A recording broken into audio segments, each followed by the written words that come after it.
Hello students, welcome to Acharya classes. My name is Gaurav Kanwariya और मैं फिर से आपके लिए फिजिक्स की क्लासेस लेकर आया हूं। तो स्टूडेंट्स, लास्ट के वीडियोस में हमने कूलाम के नियम और उससे रिलेटेड बातें की थी। तो आज के वीडियो में मैं आपको कूलाम के नियम का अध्यारोपण का सिद्धांत बताऊंगा। ठीक है, तो अध्यारोपण के सिद्धांत के लिए मैं पहले टॉपिक डाल देता हूँ।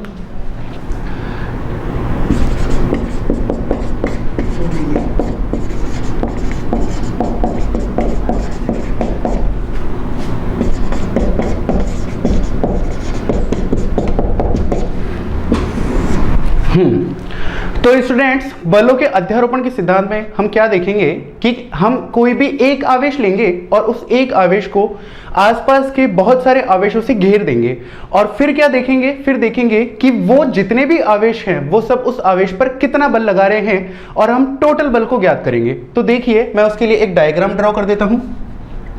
तो सबसे पहले किसी भी कण की स्थिति को प्रदर्शित करने के लिए मैं कार्तीय निर्देशांक पद्धति का यूज करता हूं। तो मैंने कार्तीय निर्देशांक पद्धति के बताए, जहां पर तीन अक्ष होते हैं, एक्स अक्ष, वाई अक्ष और जेड अक्ष, और तीनों जिस बिंदु पर काटते हैं उसे हम मूल बिंदु या निर्देश बिंदु कहते हैं। यहां मैं एक परीक्षण आवेश लेता हूं और यह परीक्षण आवेश या टेस्टिंग चार्ज वही आवेश है जिस पर मुझे सभी आवेशों के कारण बल देखना है। तो मैंने यहां पर एक परीक्षण आवेश Q0 ले लिया है और चूंकि यहां पर कार्तीय निर्देशांक पद्धति है तो हम इसके द्वारा इस आवेश की स्थिति को प्रदर्शित करेंगे। तो स्थिति को प्रदर्शित करने के लिए मैंने एक स्थिति सदिश खींचा है। तो यहां आवेश को Q0 किया है, तो यहां पर मैं स्थिति सदिश को R0 वेक्टर द्वारा प्रदर्शित करता हूं। ठीक है स्टूडेंट्स, ये हो चुका है हमारे पास में परीक्षण आवेश। इसके अतिरिक्त मुझे अन्य आवेश देखने हैं और अन्य आवेशों के कारण मुझे इस आवेश पर बल ज्ञात करना है। तो उसके लिए मैं पहला आवेश ले लेता हूं Q1, दूसरा ले लेता हूं Q2, तीसरा मैं ले लेता हूं Q3 और ऐसे ही बहुत सारे आवेश है। तो मैं ले लेता हूं Qn आवेश, क्योंकि मैंने क्या माना है, मैंने यहां माना है कि मेरे पास जो कुल आवेशों की संख्या है वो n आवेश है।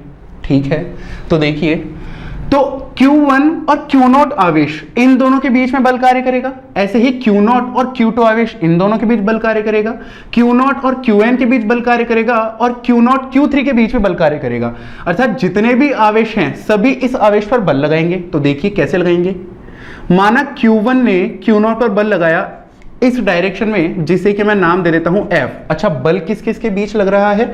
Q0 और Q1 के बीच में। तो मैं इसे F0 और 1 द्वारा प्रदर्शित करता हूं। ठीक है, इसके बाद Q2 और Q0 के बीच बल लगता है, तो मैं एक रेखा द्वारा बल को इस तरह दिखा देता हूं, जिसे कि मैं F02 द्वारा प्रदर्शित करता हूं। ऐसे ही Q0 और Q3 के बीच बल लगता है, तो उस बल को इस तरीके से F03 द्वारा प्रदर्शित करते हैं। और अंत में मेरे पास Qn आवेश है, तो Qn आवेश और Q0 के बीच लगने वाले बल को मैंने F0n प्रदर्शित कर दिया। ठीक है, अच्छा, इसके अलावा Q1 आवेश Q0 से R0 1 वेक्टर दूरी पर है। Q0 आवेश Q2 से R0 2 वेक्टर दूरी पर है।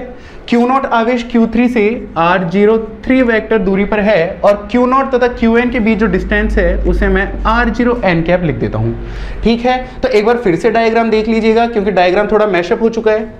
यहां मैंने एक Q0 आवेश लिया है जो कि परीक्षण आवेश है और इस परीक्षण आवेश के लिए मुझे बलों का अध्यारोपण का सिद्धांत निकालना है और उसे निकालने के लिए मैं अन्य n आवेश लूंगा और n आवेश के कारण मैं इस Q0 पर सभी के बलों का टोटल निकालूंगा या परिणामी बल निकालूंगा, जिसके लिए मैंने एक आवेश Qn लिया है, दूसरा Q2, तीसरा Q3 और ऐसे ही बहुत सारे आवेश है। तो मैंने आवेश Qn लिख दिया। ऐसे ही Q1 और Q0 के बीच जो दूरी है उसे मैंने R01 लिखा है।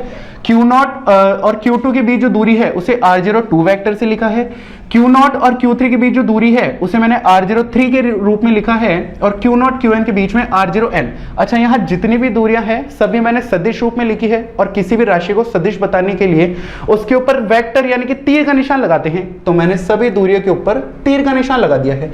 ऐसे ही मैंने सभी के कारण बल दिखा दिए हैं कि Q1 के कारण लगने वाला बल F01 है, Q2 के कारण लगने वाला बल F02 है, Q3 के कारण लगने वाला बल F03 और Qn के कारण लगने वाला बल F0n है।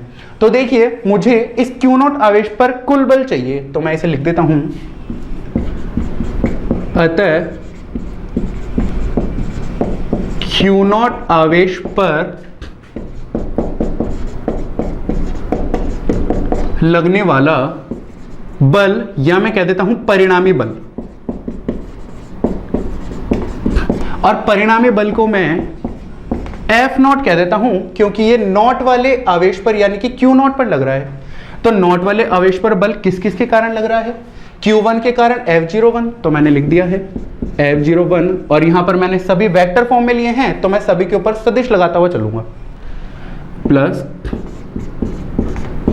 Q2 के कारण F02 या F02, प्लस Q3 के कारण F03 वेक्टर, और प्लस Qn के कारण F0n वेक्टर। तो आप सब लोग सोच रहे होंगे कि सर ने ये सीधा सा फॉर्म कहां लिख दिया। तो देखिए स्टूडेंट, यही है मेरे पास अध्यारोपण का सिद्धांत। तो मैं इसे यहां मेंशन कर देता हूं, अध्यारोपण के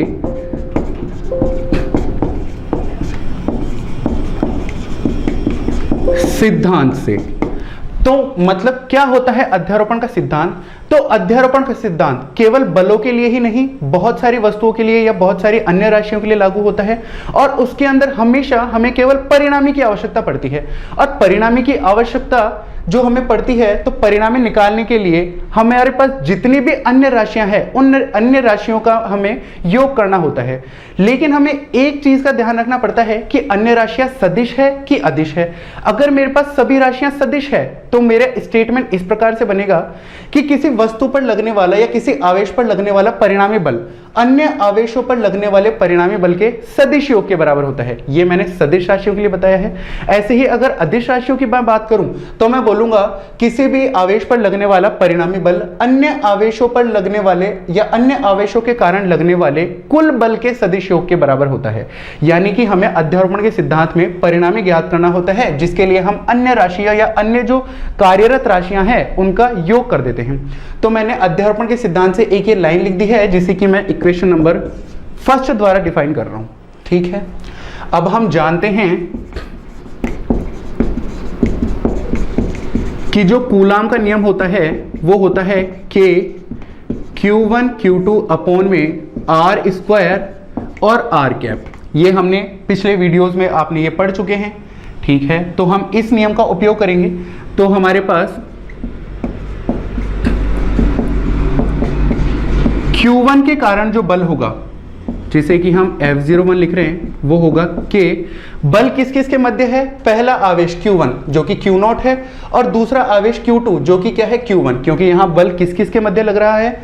Q0 और Q1 के मध्य लग रहा है। तो मैं दोनों आवेशों को यहां लिख देता हूं। एक आवेश Q0 है, दूसरा आवेश Q1 है, अपॉन में R होती है दोनों आवेशों के मध्य दूरी। तो यहां Q0 और Q1 के बीच में डिस्टेंस कितनी है? R01। अच्छा, यहां मुझे स्क्वायर लगाना है, इसलिए मैं यहां पर वेक्टर नहीं लगा रहा। अगर मेरे पास यहां स्क्वायर नहीं होता तो मुझे यहां वेक्टर मेंशन करना पड़ता। के Q0 Q1 अपॉन R01 का स्क्वायर, और यहां मैंने एकांक सदिश लगा दिया है R01 कैप। अच्छा, पहले वाले समीकरण को मैंने समीकरण 1 डाला था, तो मैं इसे समीकरण 2 मेंशन कर देता हूं। इसी प्रकार Q2 के कारण अगर मैं बात करूं तो Q2 के कारण जो बल होगा उसे मैंने F02 लिखा है, और F02 बराबर होगा के Q0 Q2। अच्छा, ये जो बल है वो Q0 और Q2 आवेश के मध्य लग रहा है। तो यहां मैंने एक आवेश Q0 ले लिया है और दूसरा आवेश Q2 ले लिया है। ऐसे ही Q0 और Q2 के बीच जो दूरी है वो है R02। तो यहां मैंने लिख दी R02 या R02 का स्क्वायर, और एकांक सदिश हो चुका है R02 कैप, और इसे मैंने इक्वेशन नंबर 3 लिख दिया है। Q1 और Q2 के कारण बल हमें पता लग चुके हैं। इसके बाद जो आवेश है Q3 के कारण Q3 आवेश के कारण लगेगा, और उसके बाद बहुत सारे आवेश हैं। तो मैं सीधा N आवेश की बात कर लेता हूं। तो यहां मैं Qn आवेश के कारण अगर बात करूं तो Qn आवेश के कारण लगने वाला बल F0n है, जिसे कि K। अच्छा, आवेश कौन कौन से हैं? एक आवेश है Q0 और दूसरा आवेश है Qn अपॉन में Q नॉट और Q n के बीच में जो दूरी है वो R नॉट n है, तो इसे मैंने R नॉट n का स्क्वायर लिख दिया और एकांक सदिश R नॉट n कैप हो चुका है और इसे मैंने इक्वेशन नंबर 4 मेंशन कर दी है। अब यहां से F not 1, F not 2, F not n इन सभी का मान मुझे समीकरण 1 में F not 1, F not 2, F not 3, F not n इनकी जगह लिखना है। तो देखिए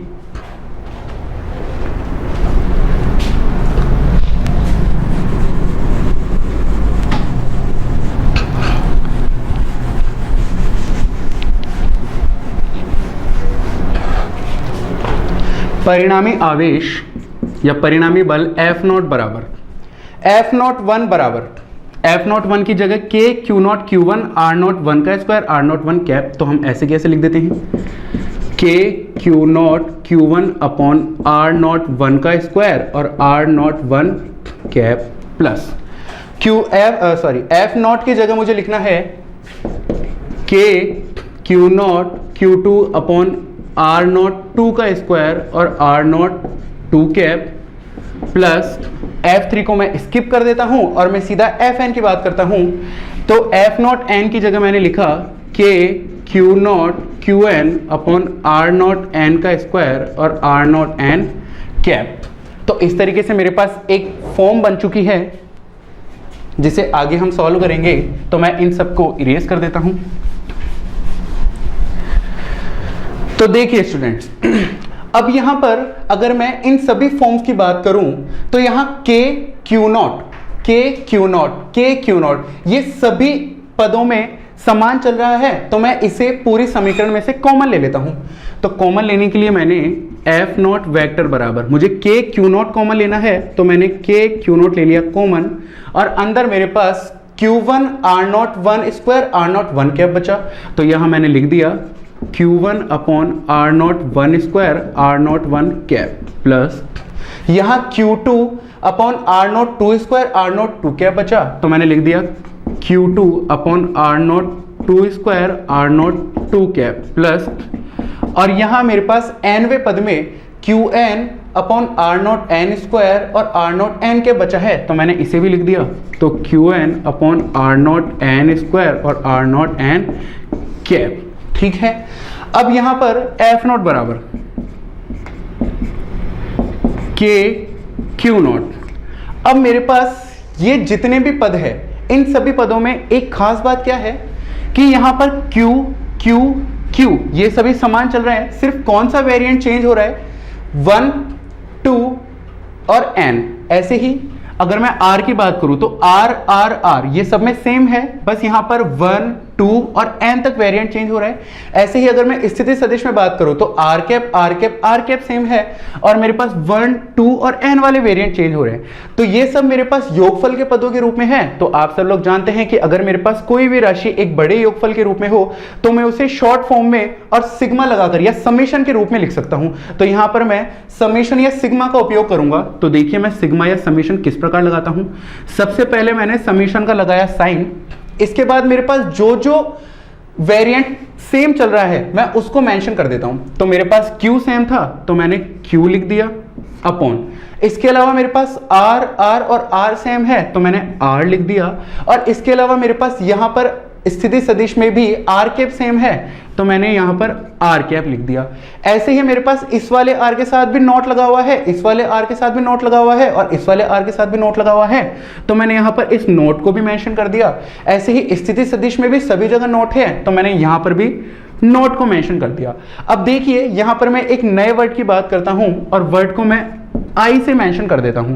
अच्छा, इस I का मान, यहां जो मान है वो 1 से लेकर n तक चेंज हो रहा है तो मैं I बराबर 1 से और n तक लिख देता हूं और यहां पर मैं सब जगह I लगा देता हूं। तो मेरे पास अगर I का मान 1 होगा तो मेरे पास सभी जगह 1 आ जाएगा, अगर I का मान 2 होता है तो सभी जगह 2 आ जाएगा, I का मान 3 होता है तो सभी जगह 3 आ जाएगा। तो इस प्रकार मेरे पास ये एक पूरी फॉर्म प्राप्त होती है और यही मेरे पास Q नॉट आवेश पर लगने वाला परिणामी बल होता है। तो इसे मैं लिख देता हूं, ये है मेरे पास Q नॉट आवेश पर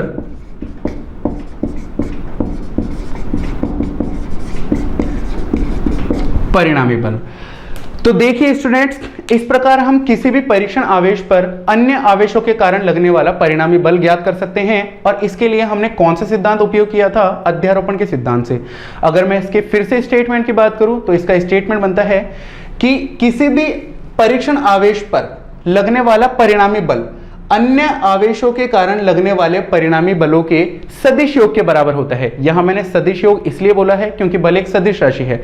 अगर बल अदिश राशि होती तो मैं सीधा लिखता कि कुल योगफल के बराबर होता है। ठीक है, तो इस प्रकार मेरे पास एक पद प्राप्त होता है जो कि आवेशों पर लगने वाला परिणामी बल होता है। आशा करता हूं यह टॉपिक आप सभी लोगों को समझ में आया होगा। इस वीडियो को ज्यादा से ज्यादा शेयर करें ताकि अपने जो आसपास के अन्य बच्चे हैं उन तक भी आप ये सुविधाएं पहुंचा सके। और अगर आपको इस वीडियो से रिलेटेड कोई भी समस्या है तो आप नीचे कमेंट सेक्शन में मुझे कमेंट्स करके बता सकते हैं। Thank you.